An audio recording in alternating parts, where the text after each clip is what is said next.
Je suis Nathalie Régnier-Cagan, je suis architecte diplômée depuis 89, si je ne me trompe pas, et j'exerce en tant qu'architecte à mon propre compte depuis 92 avec Michel Cagan, et depuis sa disparition, je poursuis l'agence.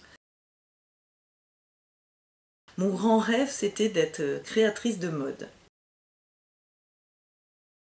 J'ai étudié à Paris-Belleville, donc à l'école d'architecture de Paris-Belleville. Je suis allée chez Siriani tout de suite, j'ai été séduite par son discours. Une fois diplômée, la première chose que j'ai fait, c'est faire une demande de bourse et que j'ai obtenue de l'AIA, l'American Institute of Architects. Donc c'est par cet intermédiaire que je suis partie à New York et que j'ai rencontré Richard Meyer qui m'a engagée.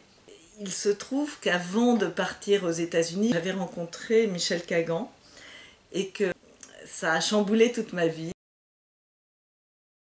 Nous avons, avec Michel, fait notre propre appartement dans un atelier d'artiste que j'ai transformé avec Michel, et ça a été notre premier projet ensemble. Mon travail avec Michel Cagan était plus spécifiquement consacré aux maisons, aux appartements, aux clients privés. Ce qui n'était pas le cas quand j'étais chez Pierre Riboulet ou même chez Richard Meyer. Je travaillais sur les concours, sur des gros projets.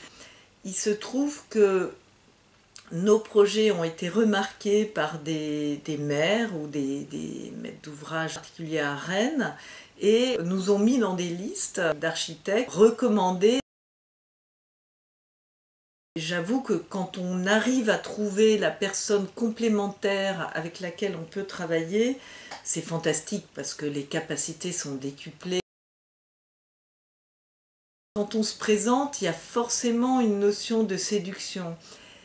Et cette séduction, ça devient compliqué entre hommes et femmes. Il vaut mieux se séduire entre hommes ou entre femmes. C'est vrai que c'est très compliqué d'arriver à séduire sans séduire. C'est d'arriver à captiver par son travail et pas par ce qu'on est une femme.